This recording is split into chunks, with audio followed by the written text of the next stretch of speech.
Hi friends, ഇന്നത്തെ ദിവസം തുടങ്ങി ഞാൻ നേരെ കിച്ചണിലെത്തിയിട്ടുണ്ട്. പക്ഷേ എൻ്റെ ഡ്യൂട്ടി തുടങ്ങാൻ എൻ്റെ മോൻ സമ്മതിക്കുന്നുണ്ട്. ആൾ ചെറുതായിട്ട് ഇവിടെ വാശിയൊക്കെ പിടിച്ചുകൊണ്ടിരിക്കുകയാണ്. പിന്നെ ആളവിടെ വെച്ചിട്ട് ഞാൻ ഡ്യൂട്ടി തുടങ്ങാൻ നിൽക്കുകയാണ്. അല്ലെങ്കിൽ ഇപ്പോൾ ഒന്നും ശരിയാവില്ല എന്ന് ഉറപ്പുള്ളതുകൊണ്ട് തന്നെ വേഗം അപ്പത്തിനുള്ള അരിയൊക്കെ ഞാൻ കഴുകുന്നുണ്ട്. തലേ ദിവസം വെള്ളത്തിൽ കഴുകിയിട്ടായിരുന്നു. ഇനിയിപ്പോൾ ഒന്നുകൂടി കഴുകിയെടുത്തിട്ട് പെട്ടെന്ന് തന്നെ അരച്ചെടുക്കുക കേട്ടോ. പിന്നെ അതിലേക്ക് കുറച്ച് ഉപ്പ് കൂടിയിട്ടുണ്ട്. എന്നാലും ആ ഒരു ടൈമിലൊക്കെ ആൾ നല്ലോണം വാശി പിടിച്ചുകൊണ്ടിരിക്കുകയാണ്. ആൾ പറയുന്ന ഒരു സാധനം ഇവിടെ കിട്ടാത്തതുകൊണ്ടാണ് ഇങ്ങനെ വാശി പിടിച്ചുകൊണ്ടിരിക്കുന്നത് കേട്ടോ.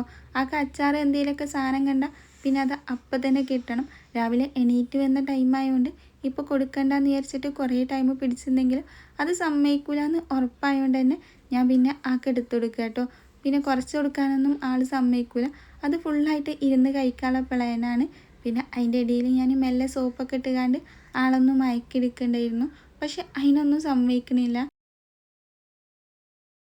അടുത്തത് ചായക്കുള്ള വെള്ളം കൂടിയും വെക്കുന്നുണ്ട്.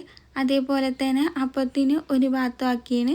ഇനിയിപ്പോൾ പെട്ടെന്ന് തന്നെ അപ്പങ്ങൾ ഓരോന്നായിട്ട് ചുട്ടെടുക്കട്ടെ കേട്ടോ. ഇന്നിപ്പോൾ എണീക്കാൻ തന്നെ കുറച്ച് ലേറ്റ് ആയിട്ടുണ്ട്. അതുകൊണ്ടാണ് ഈ ഒരു സ്പീഡിൽ ആക്കി കൊണ്ടിരിക്കുന്നത്. ഇതിൻ്റെയൊക്കെ ഇടയിൽ മോൻ്റെ കയ്യും കാലും പിടിക്കണ്ടായിരുന്നു ആ ഒരു അച്ചാർ എടുത്ത് വെക്കാൻ വേണ്ടിയിട്ട്. പക്ഷേ ആളെങ്ങനെയായാലും സമ്മതിക്കില്ല.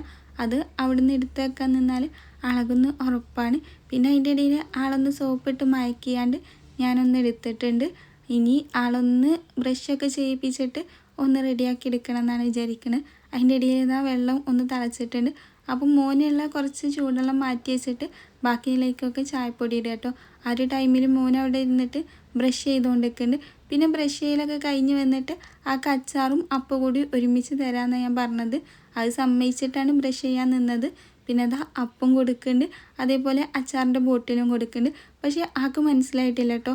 അത് വേറെ ബോട്ടിലാണ്, കഴിഞ്ഞ അച്ചാറിൻ്റെ ബോട്ടിലായിരുന്നു. പിന്നെ അവിടെ എത്തിയപ്പോഴാണ് മനസ്സിലായത് അതിൽ അച്ചാറില്ല എന്നുള്ളത്. അതാരോ കഴിച്ച് കഴിഞ്ഞു എന്നൊക്കെ പറഞ്ഞ് അങ്ങനെ മനസ്സിലാക്കിയിരിക്കണ്. അപ്പോൾ അത് ഞാൻ കറിക്ക് തേങ്ങ കൂടി ഒന്ന് അരച്ച് വരുന്നുണ്ട്.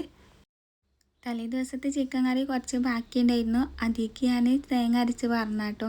പിന്നെ എന്താ കുറച്ച് തൂമിച്ച് കൂടി ഇട്ടപ്പോൾക്ക് നല്ല അടിപൊളി കറി ഇവിടെ സെറ്റായിട്ടുണ്ട്. അപ്പോൾ ഏതായാലും അപ്പമൊക്കെ ചുട്ട് കഴിഞ്ഞിട്ടുണ്ട്. അപ്പോൾക്ക് മോന് അടുത്ത പ്രശ്നമായിട്ട് വന്നിക്കണ്. ഇനി അടുത്ത പ്രശ്നം ഈ മുട്ടയില കേട്ടോ.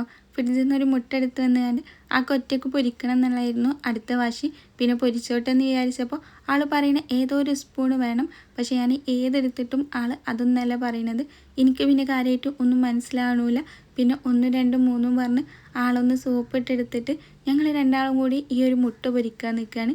ഇനിയിപ്പോൾ ഈ ഒരു മുട്ട പൊരിച്ച് കഴിച്ചതിന് ശേഷം ഇനി ഇന്നത്തെ അടുത്ത പ്രശ്നവും കാര്യങ്ങളൊക്കെ ഞങ്ങൾ രണ്ടാളും കൂടി പ്ലാൻ ഇടാൻ നിൽക്കുന്നുണ്ട്.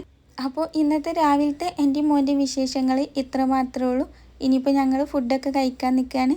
ഇഷ്ടപ്പെടുകയാണെങ്കിൽ എന്തായാലും സബ്സ്ക്രൈബ് ചെയ്ത് സപ്പോർട്ട് ചെയ്യാൻ മറക്കല്ലേ കേട്ടോ. ഇൻഷാ അള്ളാ അടുത്തൊരു നല്ല വീഡിയോ ആയിട്ട് വരാം. Bye bye.